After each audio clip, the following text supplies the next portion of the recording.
অবশেষে চাঞ্চল্যকর ঘটনা ঘটেছে। ইরান আমেরিকার F-15E সামরিক বিমান ভূপাতিত করেছে এবং সেটি তারা ভিডিও ফুটেজ প্রকাশ করেছে এবং সেই সাথে আমেরিকার গার্ডিয়ান পত্রিকাও সেটি ফলাও করে প্রচার করেছে। এমনকি আমেরিকার নামি দামি পত্রিকাগুলো যেমন নিউ ইয়র্ক পোস্ট তারাও কিন্তু এগুলো প্রচার করেছে। সেই সাথে ট্রাম্প প্রশাসন পড়েছে বিপদে, কারণ সেই বিমান ভূপতিত হওয়ার সাথে সাথে আরেকটি ঘটনা ঘটেছে। তাদের দুইজন ক্রু অর্থাৎ পাইলট তারা কিন্তু বিমানের সাথে পড়ে গিয়েছে। এর মধ্য থেকে একজনকে আমেরিকা রেস্কিউ টিম ব্ল্যাক হক হেলিকপ্টার মাধ্যমে তারা উদ্ধার করেছে, আরেকজনকে পাওয়া যায়নি। আমেরিকা ঘোষণা দিয়েছে তাদের এই পাইলটকে যদি ফেরত না দেওয়া হয় তাহলে তারা বড় ধরনের হামলা করবে। আর সেটার সাথে সাথে ইরান কী করেছে, ইরান পুরস্কার ঘোষণা করেছে যদি আমেরিকার পাইলটকে সাধারণ জনগণ খুঁজে দিতে পারে তাহলে তাদেরকে 10 বিলিয়ন ইরানিয়ান মুদ্রা দেওয়া হবে এবং সেই সাথে মানুষ খোঁজাখুঁজি শুরু করে দিয়েছে।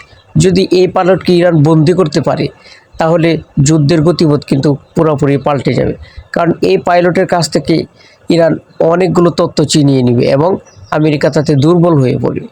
অর্থাৎ এই সাম্প্রতিক ঘটনাগুলো প্রমাণ করে আমেরিকা কতটা দুর্বল হয়ে পড়েছে। তাদের যে প্রতিবেশী দেশ, তাদের যে বন্ধু রাষ্ট্র, তাদের কাছ থেকেও আমেরিকা কিন্তু সেই পরিমাণে তারা সহায়তা পাচ্ছে না। আর তারা প্রপাগান্ডা চড়াচ্ছে, ইরানকে তারা নষ্ট করে ফেলেছে, ইরানকে তারা সামরিক সক্ষমতা ধ্বংস করে ফেলেছে, কিন্তু বাস্তবে কি আদৌ কি সম্ভব?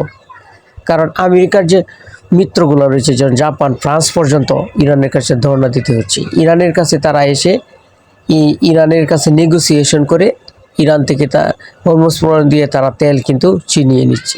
আমেরিকা সেই ঘটনায় কিন্তু আমেরিকা হতবাক। আমেরিকা কিন্তু ভাবতেও পারেনি এমনটা হতে পারে, কারণ দ্বিতীয় বিশ্বযুদ্ধের পর আমেরিকা যা করেছে তাতে কিন্তু সবাই ধরিয়ে নিয়েছিল যে আমেরিকা বিশ্বের একটি পরাশক্তি, তারা যা ইচ্ছা তাই করতে পারে। কিন্তু ইরান যুদ্ধ প্রমাণ করেছে যে আমেরিকা পরাজয় বরণ করতে পারে, আমেরিকাকে ভয় পাওয়ার কিছু নেই। কারণ ইরান যেভাবে প্রতিরোধ গড়ে তুলেছে তা অবশ্যই বিরল, কারণ ইরান তাদের যে পরিমাণ ক্ষতিগ্রস্ত হয়েছে সে পরিমাণ তার চেয়ে বেশি ক্ষতিগ্রস্ত কিন্তু ইরান আমেরিকাকে করেছে।